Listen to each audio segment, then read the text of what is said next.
Hello and welcome back to the YouTube channel of Bethel Evangelical Free Church Hanley. I'm Pastor Gervais Charmley, and this is another Staffordshire church. This is the fascinating mid-19th century church of St Mary, Moreton. Again, we're not far here from the border with Shropshire, we are just in Staffordshire. It's a fascinating building because it's a kind of Norm-ish style. It's not really Norman, but it's using some Norman details. It's cruciform, but the tower is a little stair turret off to the side there. And as you can see, there's a gallery which is just above us here.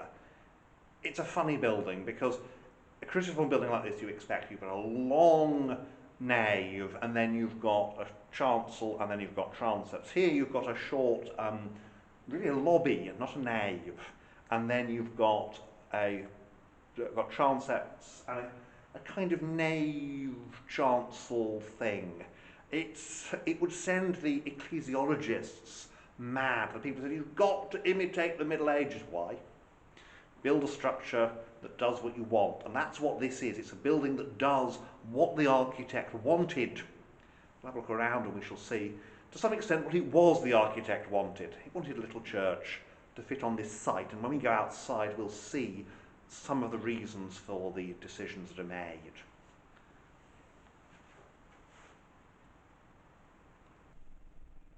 So what's Normish? Well, Normish is, I say, this Norman-ish. It imitates Norman decorative detailing, but doesn't really imitate and try to imitate a Norman church. It is quite fun, this. I mean, there's this little lobby thing. You've got your south transept here with the font. That's a nice alabaster font. When the sun shines, it glows a bit. That's one of the good things with alabaster like that. The north transept, you've got the little side chapel here. Not used very much. And basically you've got seating. It's only a small village, so you don't need lots of seating. The pulpit appears to be 20th century. It certainly replaces something that was there before. Electric organ, that replaces the old organ that used to be in the gallery. War memorials, these aren't all actually from here. The first one here is actually from the old Congregational church in the village, well, in the parish, that closed early this century. It's been moved here when that building was sold off for housing. We have, there's the two parish war memorials. Nice east window, a triple lancet, and Christ the Good Shepherd with the sheep by the side. The Reredos, Sanctus, Sanctus, Sanctus, nice bit of carving there. And it's all quite simple. It's one of the things with this, nice curved windows here. And we have the fake organ in the gallery. We've got basically fake organ pipes. And then behind that, as you can see, there's not a lot. There's just storage. And it is possible to get up into the gallery. It's a bit of a winding staircase. So I'm not going to go up now because it's a little bit treacherous. And essentially all you get in the gallery, you just get a good view down into the nave. But it's a nice crossing there, and you can see that curtain that covers the turret door, the door to the stair turret. And back here, a nice gallery front again with this imitation Norman detailing. The organ was there, only installed in the 1920s, and it was removed more recently, shall we say.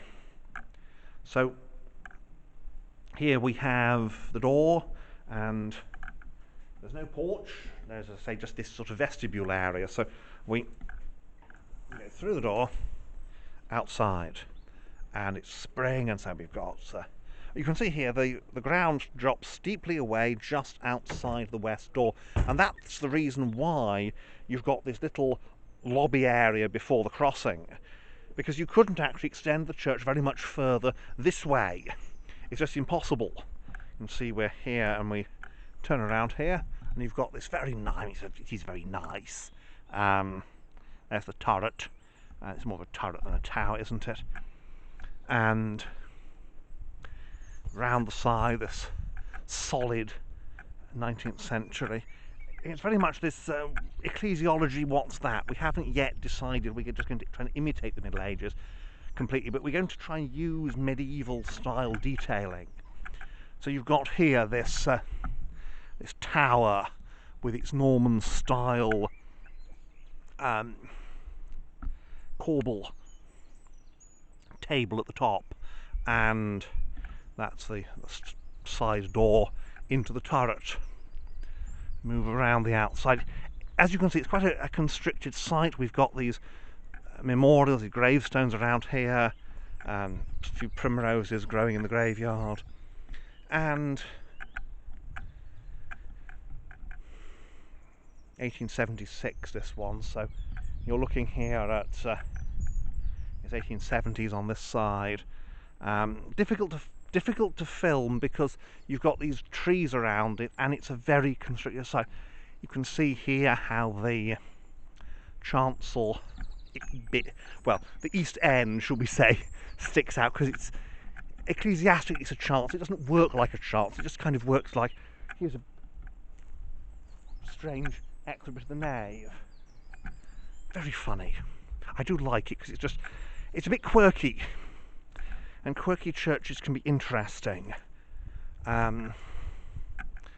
Here we go round the west end. There's no date here again, so to find a date of a building like this, what you're going to have to do is you're going to have to look at the graveyard. Here we are. We've got this is the south transept. To pick our way through the stinging nettles here. Glad I didn't come here in the summer because it would be impassable round the end there. So here we are. This is on the south side. Now, having said which, the burials here, some of them look to be, those here look to be older, and we'll see if we can get a date off the burials. See, the big graveyard extends this way and partially up the hill.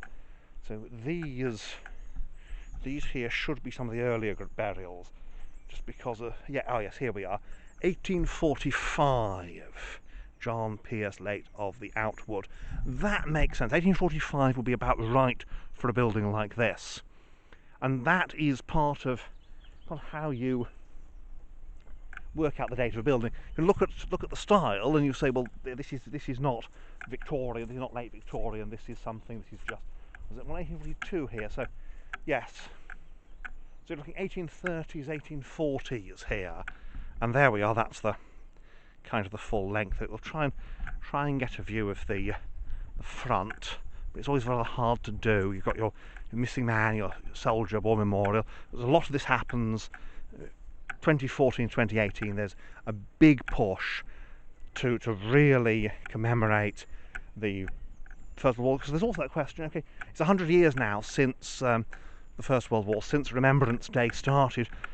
Do we want to keep it going, or do we want to say, well, okay, it's been 100 years, and the decision is we keep it going, because we still need to remember those who died. I apologise for the camera work here. I'm backing down a steep path, trying to get a good view of the front, and there's a step behind me, and I don't want to fall over it, because if I do, I shall break myself.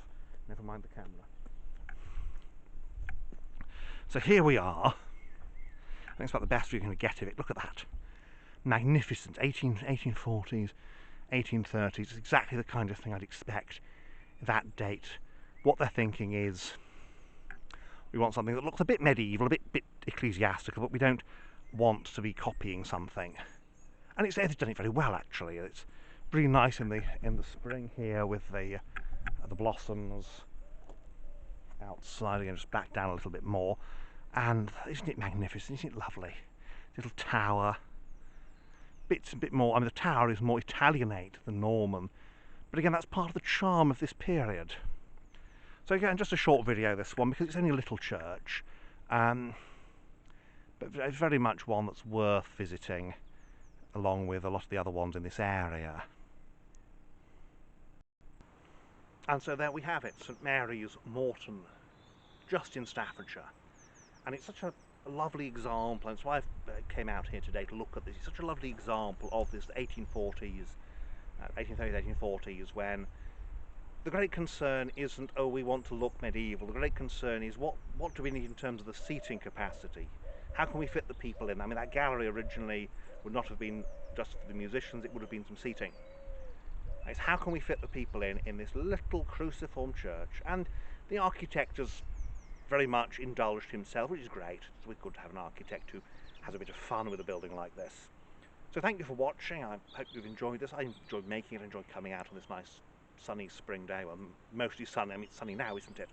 But and just to see some of these interesting buildings out here over this end of Staffordshire, over between Eccleshall and Newport. So thank you for watching, and may God bless you and keep you until the next time.